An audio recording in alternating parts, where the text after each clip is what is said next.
প্রধান উপদেষ্টা অধ্যাপক মোহাম্মদ ইউনুস বলেছেন, ফেব্রুয়ারিতে প্রথমার্ধে একটি অবাধ, সুষ্ঠু এবং শান্তিপূর্ণ সাধারণ নির্বাচন নিশ্চিত করার জন্য অন্তর্বর্তীকালীন সরকার ব্যাপক প্রস্তুতি নিচ্ছে। নিউ ইয়র্কে দক্ষিণ ও মধ্য এশিয়া বিষয়ক মার্কিন বিশেষ দূত এবং ভারতের নিযুক্ত রাষ্ট্রদূত সার্জিও গোরের সঙ্গে বৈঠকে তিনি একথা বলেন। বিশেষ দূতকে প্রধান উপদেষ্টা বলেন, নির্বাচনে ফেব্রুয়ারিতে হবে, তা অবাধ, সুষ্ঠু এবং শান্তিপূর্ণ হবে। দেশ পুরোপুরি প্রস্তুত রয়েছে। বৈঠকে সার্জিও ঘোর প্রধান উপদেষ্টার নেতৃত্বের প্রশংসা করেন এবং যুক্তরাষ্ট্র বাংলাদেশের এই প্রচেষ্টায় সহায়তা অব্যাহত রাখবে বলে আশ্বাস দেন।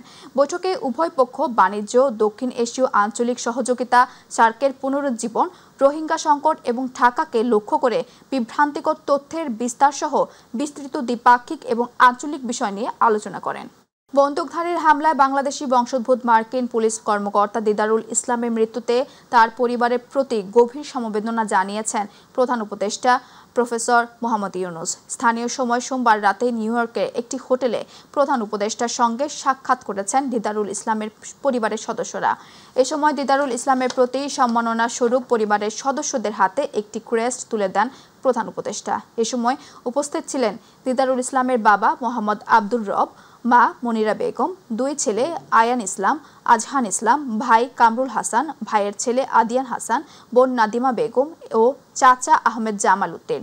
দিদারুল ইসলাম নিউ ইয়র্ক পুলিশের একজন দায়িত্বশীল এবং প্রশংসিত কর্মকর্তা ছিলেন। তিনি 2021 সালে পুলিশ বিভাগে যোগ দেন। ব্রঙ্কসের 47তম প্রিসিকন্টে তিনি কর্মরত ছিলেন। তার 2 সন্তান রয়েছে। আসন্ন ত্রয়োদশ জাতীয় সংসদ নির্বাচন উপলক্ষে আগামী 18 নভেম্বর হালনাগাদ করা চূড়ান্ত ভোটার তালিকা প্রকাশ করবে নির্বাচন কমিশন। সোমবার ইসি সচিবালয়ের পরিচালক মোহাম্মদ রুহুল আমিন মল্লিক স্বাক্ষরিত হালনাগাদকৃত খসড়া ভোটার তালিকা প্রকাশ সংক্রান্ত এক বিজ্ঞপ্তিতে এ তথ্য জানানো হয়েছে। বিজ্ঞপ্তিতে বলা হয়েছে, ভোটার তালিকা ডেটাবেজ অন্তর্ভুক্ত 31 অক্টোবর 2007 তারিখ বা তার আগে যাদের জন্ম এমন নাগরিকদের নিবন্ধন করতে নাগরিকদের চূড়ান্ত ভোটার তালিকায় অন্তর্ভুক্তকরণের লক্ষ্যে খসড়া ভোটার তালিকা প্রকাশ, দাবি ও আপত্তি ও সংশোধনের আবেদন দাখিল এবং দাখিল করা আবেদন নিষ্পত্তি করতে ইসি সময়সূচি নির্ধারণ করেছে। হালনাগাদ করা খসড়া ভোটার তালিকার পিডিএফ প্রস্তুত এবং মাঠ পর্যায়ে সংশ্লিষ্ট রেজিস্ট্রেশন অফিসারের সিএমএস পেট্রোল লিংক পাঠানোর শেষ তারিখ 25 অক্টোবর। দেশে ডেঙ্গু আক্রান্ত রোগীর সংখ্যা যেমন বাড়ছে, তার সাথে পাল্লা দিয়ে বাড়ছে মৃতের সংখ্যাও। এবছর এখন পর্যন্ত 179 জন মারা গেছেন। ডেঙ্গু আক্রান্ত হয়ে হাসপাতালে ভর্তি হওয়া বেশি রোগী রাজধানীতে। বিশেষজ্ঞরা বলছেন, এবছর সেপ্টেম্বর মাসে যে ডেঙ্গু পরিস্থিতি ভয়াবহ হবে সে বিষয়ে আরও 2 মাস আগে থেকে সতর্ক করা হয়েছে। বিস্তারিত শিমুল খানের রিপোর্টে। দিন যত গড়াচ্ছে দেশে ডেঙ্গুর ভয়াবহতা ততই বাড়ছে। আক্রান্তের সংখ্যা বাড়ার সঙ্গে সঙ্গে পাল্লা দিয়ে বাড়ছে মৃত্যুও। জনস্বাস্থ্যবিদরা আগেই সতর্ক করে বলেছিলেন, চলতি বছরে ডেঙ্গুর পরিস্থিতি নাজুক হতে পারে। এখন বাস্তব চিত্রে সেই আশঙ্কাই সত্যি করে দিচ্ছে। রাজধানীর হাসপাতালগুলোতে ডেঙ্গু রোগীর উপচে পড়া ভিড়। চাপ সামলাতে হিমশিম খাচ্ছেন চিকিৎসক, নার্স সহ সংশ্লিষ্টরা। কালকে আসছি, পরীক্ষা করি, আজকে রিপোর্ট পেলাম। শরীর ব্যথা শুরু হয়েছে, জ্বর থেকে হাত পা কামড়ানো শুরু করছে। পরে ডাক্তার কাছে আসলাম, সিবিসি পরীক্ষা করলাম, ডেঙ্গু ধরা পড়ছে। এই যে ঘাড় ব্যথা করে, আর আমি 4টা রাত যে আমি ঘুমাইয়া দেখিনি, হাঁটু ব্যথা, তারপরে আপনার এই সমস্ত শরীর ব্যথা, মাথা ব্যথা জ্বালায় আর কি, আমি ঘুমাইতে পারি না, সারা রাত্রে চিৎকার মারতে আছি খালি। এ বিষয়ে ঢাকা দক্ষিণ সিটি কর্পোরেশনের প্রধান স্বাস্থ্য কর্মকর্তা জানান, এডিস মশার বংশবিস্তার রোধে নিয়মিত কাজ করছেন কর্মকর্তারা। ডেঙ্গু থেকে বাঁচতে সবাইকে সচেতন হওয়ার আহ্বান জানান তিনি। স্পেশাল কার্যক্রম আমরা নিয়েছি, যেটা 2টা জিনিসে খুব বেশি মনোযোগ দিয়েছি। একটা হচ্ছে পরিষ্কার পরিচ্ছন্নতা, আর সেকেন্ডলি হচ্ছে জনসচেতনতা। যদিও এটা আমরা সবসময় করি, কিন্তু এবারে যেটা করছি সবগুলো একসাথে সমন্বিত করে কার্যক্রমটা করছি। কারণ ডেঙ্গু আমরা মশার ওষুধ দিয়ে কখনোই কন্ট্রোল করতে পারবো না। আমাকে সচেতন হতে হবে, তার মানে সারা বাংলাদেশের মানুষকে সচেতন হতে হবে ডেঙ্গু কন্ট্রোল করতে গেলে। জনস্বাস্থ্য বিশেষজ্ঞরা বলছেন, এডিস মশা নির্মূলের জন্য সমন্বিত জাতীয় পরিকল্পনা করা হয়েছে। তবে এবছর ডেঙ্গু ভাইরাসের চরিত্র পরিবর্তন হয়েছে, তাই মৃত্যুর সংখ্যাও বাড়ছে। এবছরের শুরু থেকে কীটতত্ত্ববিদদের একটি পূর্বাভাস ছিল যে ডেঙ্গুর প্রকোপ বাড়তে পারে, এবং আমরা দেখেছি সেই অনুযায়ী কিন্তু সারা দেশে ডেঙ্গুর প্রকোপ বেড়েছে। ডেঙ্গুর বাহক এডিস মশাকে নির্মূল করতে হবে, যারা রোগাক্রান্ত হলো তাদের চিকিৎসা করতে হবে এবং প্রতিরোধের জন্য ডেঙ্গুর যে টিকা সেটি দেওয়ার ব্যবস্থা করতে হবে। নগরবাসীর নাবিশ্বাস ওঠানো ডেঙ্গু জ্বরে প্রতি বছর আক্রান্ত হয় 2 সিটি কর্পোরেশনের বাসিন্দারা। ডেঙ্গুতে মৃত্যুর মিছিল দীর্ঘ হলেও কার্যকর প্রতিরোধ করতে রীতিমতো ব্যর্থতার পরিচয় দিয়েছে 2 সিটি কর্পোরেশন। তাই তো নগরবাসী বলছে, কবে মিলবে এই ভয়াবহ ডেঙ্গু থেকে মুক্তি? শিমুল খান, মাই টিভি, ঢাকা। বরিশাল শেরে বাংলা মেডিকেল হাসপাতালের মেডিসিন বিভাগকে আগের স্থানে না নিয়ে নতুন ভবনে রাখার দাবি ও রোগী ও স্বজনদের। তাদের দাবি, নতুন ভবনের চিকিৎসা সুবিধা আধুনিক ও সেবার মান আগের তুলনায় ভালো, এজন্য বিভাগটি স্থায়ীভাবে এখনও রাখা প্রয়োজন। তবে হাসপাতাল কর্তৃপক্ষ বলছেন ভিন্ন কথা। পারভেজ রাসেলকে সাথে নিয়ে আরও জানাচ্ছেন শামস তাবরিজ উচ্ছ্বাস। বরিশালের শেরেবাংলা মেডিকেল কলেজ হাসপাতাল দক্ষিণাঞ্চলের মানুষের চিকিৎসার অন্যতম প্রধান ভরসা। এই 5 শয্যা বিশিষ্ট হাসপাতালে প্রতিদিন গড়ে চিকিৎসা নেন 2 থেকে 2,500 রোগী। এর মধ্যে সবচেয়ে বেশি রোগী থাকেন মেডিসিন বিভাগে। করোনার মহামারীর সময় রোগীর চাপ সামলাতে হাসপাতালের নতুন ভবনে স্থানান্তর করা হয় মেডিসিন বিভাগ। আধুনিক সুযোগ সুবিধা আর পর্যাপ্ত জায়গার কারণে দ্রুতই স্বস্তি ফিরে পায় রোগী ও স্বজনেরা। প্রয়োজনে ভাঙা সবকিছু বড় করে, ঠিক আছে, এই বিল্ডিংই রাখা হোক। পুরান বিল্ডিং এর চেয়ে নতুন বিল্ডিংই ভালো। পুরনো বিল্ডিং এখন লাড়াচাড়া হবে, এখানে যেটা আছে স্থানান্তরিত এখানে না করাই ভালো। গত কয়েক বছর ধরে এই ভবনেই চলছে মেডিসিন বিভাগের চিকিৎসা সেবা। রোগী স্বজনদের দাবি, নতুন ভবনের পরিবেশ ও সুযোগ সুবিধা পুরাতন ভবনের তুলনায় অনেক উন্নত। অথচ হঠাৎ করেই এই বিভাগকে ফের পুরনো ভবনে নেয়ার সিদ্ধান্তে তারা চরম অসন্তোষ প্রকাশ করে।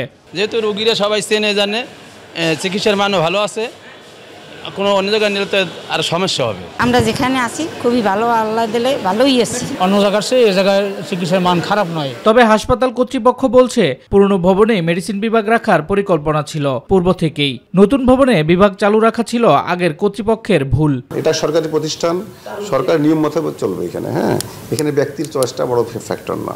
আপনারা যদি মাস্টার প্ল্যানে দেখেন, শুরুতে ভুলটা হচ্ছে শুরুতে, সেটাকে আমরা কারেকশন করতেছি। কর্তৃপক্ষের সিদ্ধান্ত বাস্তবায়ন হলে আবারও সংকুচিত পরিবেশে ফিরতে হচ্ছে হাজারো রোগীকে। রোগীদের দাবি, উন্নত চিকিৎসা নিশ্চিত করে মেডিসিন বিভাগ যেন থেকে যায় নতুন ভবনেই।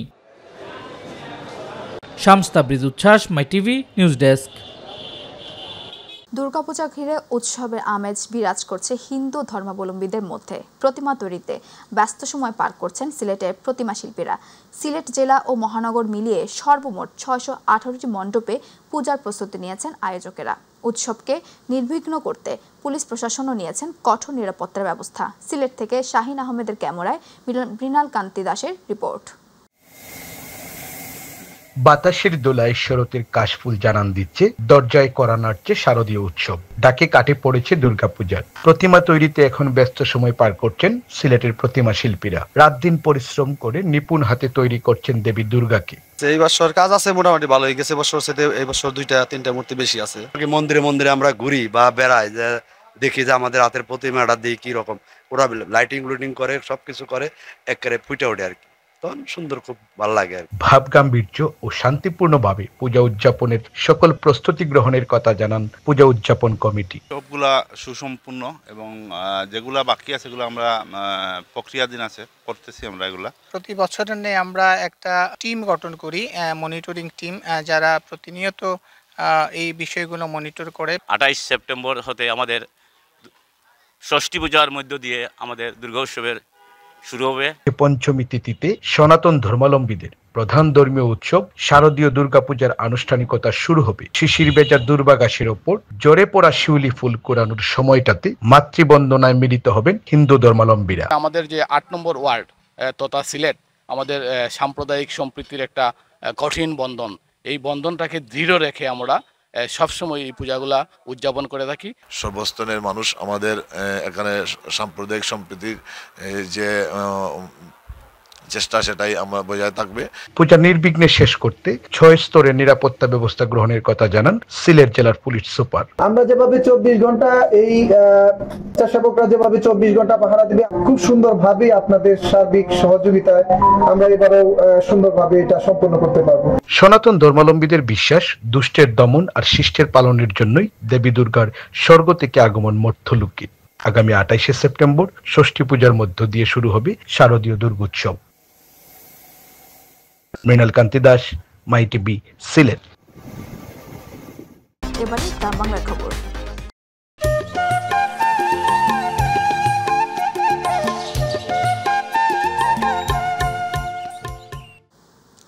বগুড়ায় আদালত থেকে চাঞ্চল্যকর জোড়া হত্যা এবং ডাকাতি মামলার আসামি পালানোর ঘটনা ঘটেছে। সোমবার বগুড়ার চিফ জুডিশিয়াল ম্যাজিস্ট্রেট আদালত থেকে বিকেল 5:30টার সময় এই ঘটনা ঘটে। পালিয়ে যাওয়া আসামি রফিকুল ইসলাম। পুলিশ জানায়, সকালে বগুড়া জেলা কারাগার থেকে আদালতে হাজিরা দেওয়ার জন্য আসামি রফিকুলকে আদালতে আনা হয়। এ সময় তাকে আদালতের হাজতখানায় রাখা হয়। আদালতের কাজ শেষে তাকে কারাগারে নেওয়ার সময় আদালত চত্বরে সে কৌশলে হাতের হ্যান্ডকাপ খুলে পালিয়ে যায়। তাকে গ্রেপ্তার করার জন্য অভিযান চালানো হচ্ছে। আজ অনুমান 4 ঘটিকার সময় দুপচাচিয়া একটা হত্যা মামলার আসামি কোর্টে হাজিরা শেষে হাজতখানা থেকে প্রিজন ভ্যানে ওঠানোর সময় এই মধ্যবর্তী সময়ে সে কৌশলে কোর্ট চত্বর থেকে পালিয়ে গেছে। তাকে গ্রেপ্তারের জন্য পুলিশের অভিযান অব্যাহত আছে এবং জেলা পুলিশের পক্ষ থেকে 3 সদস্যের একটা তদন্ত কমিটি গঠন করা হচ্ছে এবং যারাই দোষী হোক বা তদন্ত কর্তব্যে গাফিলতি হোক তাদের বিরুদ্ধে তদন্ত করে আইনগত ব্যবস্থা গ্রহণ করা হবে, কঠোর আইনগত ব্যবস্থা গ্রহণ করা হবে। গাজীপুরের টঙ্গীতে একটি কেমিক্যাল গুদামে ভয়াবহ বিস্ফোরণের পর অগ্নিকাণ্ডের ঘটনা ঘটেছে। আগুন নেভাতে গিয়ে ফায়ার সার্ভিসের 5 সদস্য আহত হয়েছেন। এর মধ্যে গুরুতর দগ্ধ 4 জন জাতীয় বার্ন ইনস্টিটিউটে চিকিৎসাধীন অবস্থায় আছেন। সোমবার বিকেল 3:30টার দিকে টঙ্গী বিসিক শিল্পনগরীর সাহারা মার্কেট এলাকায় সেমি পাকা টিনসেট কেমিক্যাল গোডাউনে এই বিস্ফোরণ ও অগ্নিকাণ্ডের ঘটনা ঘটে। খবর পেয়ে টঙ্গী ফায়ার সার্ভিসের 3টি, উত্তরা ফায়ার সার্ভিসের 2টি, কুর্মিটোলা ফায়ার সার্ভিসের 2টি সহ মোট 7টি ইউনিট ঘটনাস্থলে পৌঁছে 2 ঘন্টার চেষ্টায় আগুন নিয়ন্ত্রণে আনে। দগ্ধরা হলেন ফায়ার সার্ভিসের পরিদর্শক জান্নাতুল নাইম, ফায়ার ফাইটার শামীম, নুরুল হুদা ও জয় হাসান।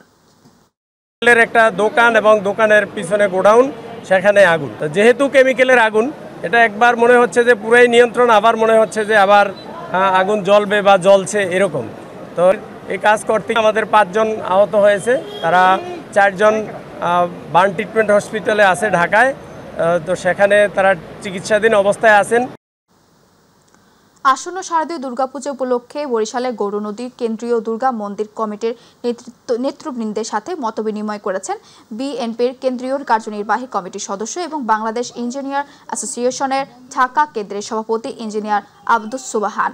কেন্দ্রীয় দুর্গা মন্দির মাঠ প্রাঙ্গণে মন্দির কমিটির সভাপতি বঙ্কিম কর্মকারের সভাপতিত্বে মতবিনিময় সভায় প্রধান অতিথি ছিলেন বিএনপির কেন্দ্রীয় কার্যনির্বাহী সদস্য ও বাংলাদেশ ইঞ্জিনিয়ার অ্যাসোসিয়েশনের ঢাকা কেন্দ্রের সভাপতি ইঞ্জিনিয়ার আব্দুস সুবহান। এ সময় অন্যান্যদের মধ্যে উপস্থিত ছিলেন পৌর বিএনপির সাবেক সভাপতি বীর মুক্তিযোদ্ধা শাহ আলম ফকির, উপজেলা স্বেচ্ছাসেবক দলের সাবেক আহ্বায়ক আব্দুল মালেক আকন, পৌর যুবদলের সাবেক সাধারণ সম্পাদক জামাল হাওলাদার, উপজেলা শ্রমিক দলের সভাপতি সারওয়ার মোল্লা, পৌর শ্রমিক দলের সাধারণ সম্পাদক মোহাম্মদ নূর আলম হাওলাদার সহ আরও অনেকে। সামাজিক বনায়ন গড়ার লক্ষ্যে 10 লক্ষ গাছের চারা রোপণের আওতায় সোসাইটি ফর সোশ্যাল সার্ভিসের উদ্যোগে যশোরের খাজুরাতে সরকারি শহীদ সিরাজউদ্দিন হোসেন মহাবিদ্যালয়ের সকল শিক্ষার্থীদের মাঝে 1000 গাছের চারা বিতরণ কর্মসূচি অনুষ্ঠিত হয়েছে।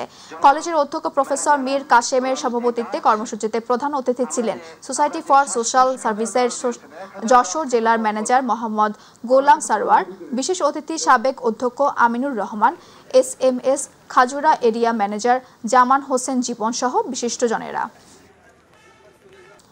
ভোলার চরফ্যাশনে এক সেলারেটেড এডুকেশন মডেল বাস্তবায়নের অভিজ্ঞতা বিনিময় সভা অনুষ্ঠিত হয়েছে। সোমবার দুপুরে EMDC প্রকল্পের আওতায় ব্র্যাক শিক্ষা কর্মসূচির আয়োজনে চরফ্যাশন উপজেলা প্রশাসন সভাকক্ষে আয়োজিত সভায় প্রধান অতিথির বক্তব্য রাখেন উপজেলা নির্বাহী কর্মকর্তা রাসনা শারমিন মিথি।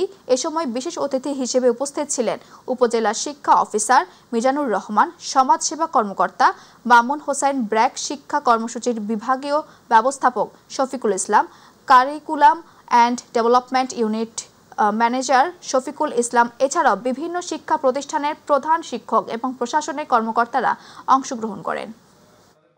বিএনপির ভারপ্রাপ্ত চেয়ারম্যান তারেক রহমানের নির্দেশনায় কুষ্টিয়া কুমারখালীতে ফলজ ও বনজ গাছ রোপণ কর্মসূচি অনুষ্ঠিত হয়েছে। পরিবেশ বান্ধব ও টেকসই জীবনযাপন নিশ্চিত করা এবং কুমারখালীকে আরও বাসযোগ্য ও সবুজায়নের লক্ষ্যে সোমবার বিকেলে এই কর্মসূচির অনুষ্ঠান অনুষ্ঠিত হয়। কুমারখালী MN হাই স্কুলের মাঠে আয়োজিত অনুষ্ঠানে প্রধান অতিথি হিসেবে উপস্থিত ছিলেন উপজেলা বিএনপির সভাপতি নুরুল ইসলাম আনসার প্রামাণিক।